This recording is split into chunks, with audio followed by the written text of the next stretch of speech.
Bien, Alfredo. Bueno, ahora sí, vamos a la columna, Ricardo. Antes de eso quiero hacer digamos, una especie de recordatorio. Vos sabés que el 18 de abril, pero de hace 249 años, eh, es la fecha de nacimiento de un economista que se llamó David Ricardo. Un Ujú. economista de la Escuela Clásica Inglesa, muy famoso, que tuvo la particularidad, él había nació en 1772, es decir, 4 años antes que apareciera publicado un libro que se considera como uno de los primeros fundamentos de la economía como disciplina autónoma, que fue el libro de Adam Smith, La riqueza de las naciones, ¿no? Bueno, pero David Ricardo fue probablemente el más riguroso de los economistas clásicos y tiene la particularidad que fue una gran influencia para los economistas liberales y una gran influencia para el marxismo, porque de hecho la teoría de la explotación de Marx se basa en una teoría sobre el valor, que es la teoría del valor-trabajo de David Ricardo, ¿no? Ujú.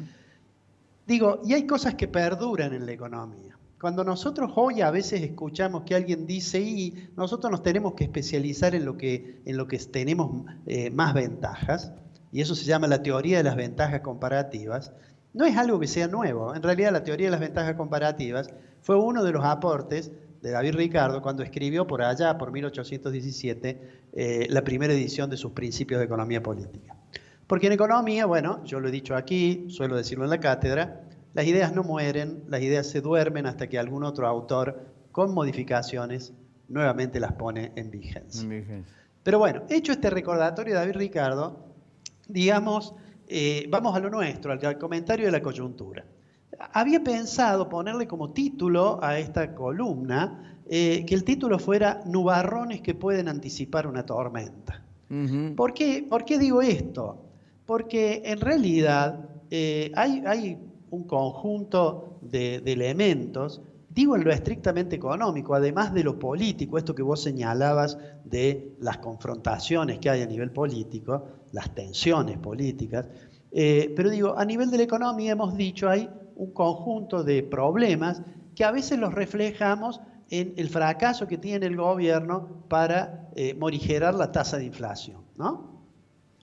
Recordémoslo, lo dijimos el programa pasado, pero recordémoslo de nuevo. Yo le voy a pedir a nuestro director que pongamos una placa que en realidad está tomada de la página del INDEC y que es la inflación. Ahí está cómo evolucionó la inflación en los últimos 12 meses, digamos, de abril del año pasado al último dato de marzo, ese 4,8 Sí. que alteró los nervios de muchos funcionarios.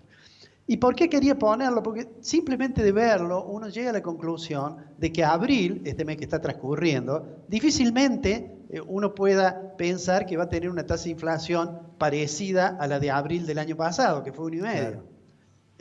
Y seguramente debemos esperar una tasa que con seguridad va a estar por encima a lo mejor del 3%.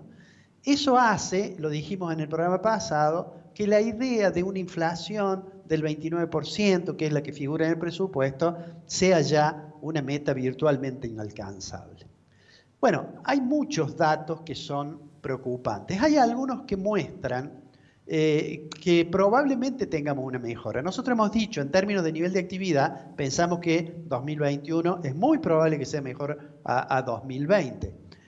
Si uno piensa en la variación anual del estimador mensual de la actividad económica, algo parecido al Producto Bruto Interno, si uno se fija en enero del 2021, fue todavía inferior a enero del 2020. 2020. Pero lo más probable es que a medida que avancemos en el año, veamos los datos de marzo, de abril, que es cuando la economía se derrumbó, entonces aparezca un poco mejor el panorama. Pero es porque vamos a estar comparando con datos de muy, muy malos del año 2020.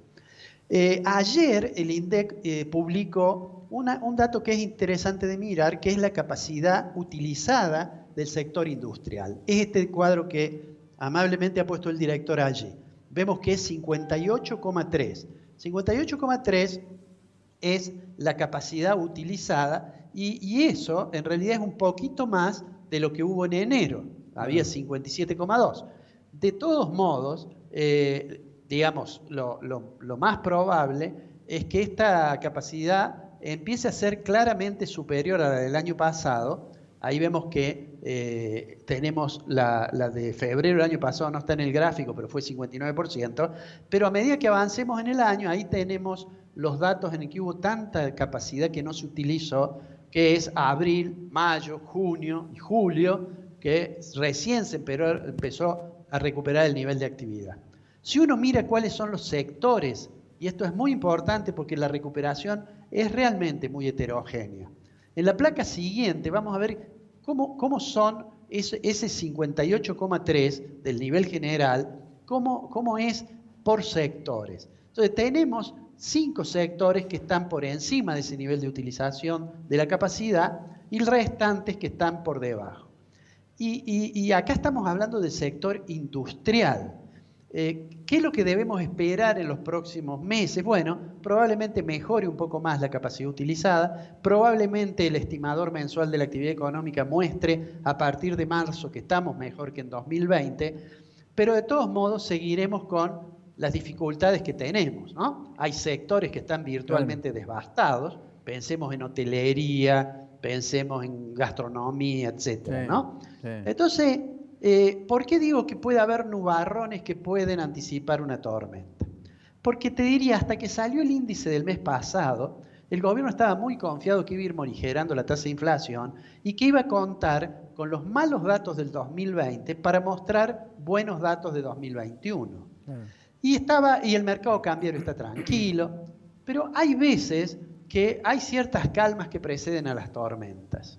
¿Y por qué digo esto? Porque bueno, la inflación sigue siendo un monstruo indomable para el gobierno. Los alimentos han crecido más incluso que el promedio del índice de precios al consumidor. Eso afecta a la canasta básica. Tenemos un nivel de pobreza creciente y además la pandemia nos presenta esta realidad que complica. Por un lado el nivel de actividad, porque hay actividades que se cierran, digamos por prescripción de la política sanitaria. Por otro lado, el déficit fiscal aumenta porque el Estado tiene que concurrir en ayuda de los sectores que tienen dificultades. Y entonces cuando uno mira lo que ocurre con el déficit fiscal, se da cuenta que tampoco lo que dice el presupuesto se va a cumplir. Es decir, el presupuesto tenía pensado una parte de financiamiento con deuda y una parte con emisión monetaria. Claro. Está claro que va a tener que emitir más, a lo cual se le va a sumar que en las últimas semanas se ha visto que cuando el gobierno va a renovar deuda, eso se llama rollover, se encuentra con que no puede colocar toda la deuda a la cual aspira. Así es. ¿Eso qué quiere decir? Que va a tener que emitir más. Y eso entonces genera, creo yo, un ambiente en el cual deberíamos esperar que me parece que en un par de meses, si la situación sigue así, vamos a estar enfrentando un problema realmente importante. Termino con 2 cosas, Ricardo. La primera es algo que vos mencionaste. En la medida en que la conflictividad se alienta desde lo político, eso genera más incertidumbre todavía. El otro tema es que, aunque tenemos buenos precios internacionales, con eso no alcanza. No. De hecho, eso puede ayudarle al gobierno, pero no alcanza. Si a mí me dijeran, ¿qué me preocupa más? Si la evolución de la economía o la evolución de la política, contestaría, no se puede analizar una cosa separada de la otra. Así es. Es imposible. Y eso nos va a enfrentar, creo yo, probablemente antes de las elecciones, aunque el gobierno aspiraría a hacerlo después, a algunas dificultades. El ministro Guzmán, que como vos decías, viajó a Rusia, que siempre aparece como muy moderado, que el Fondo Monetario parece que va a ser comprensivo con Argentina, que estuvo hablando con la gente del Club de París y que está en Rusia, tal como dijiste, no sé si por la vacuna o por otra cosa. En realidad me parece que va a tener los próximos meses muchísimas, pero muchísimas complicaciones. Termino con esto y viniéndonos más a nuestra realidad en Córdoba. Se ha conocido los datos de las cuentas públicas de Córdoba que aparecen como relativamente buenos y se ha conocido además una definición del ministro Schiaretti, del gobernador Schiaretti, que va a haber que seguir de cerca, y es esta discusión sobre los biocombustibles.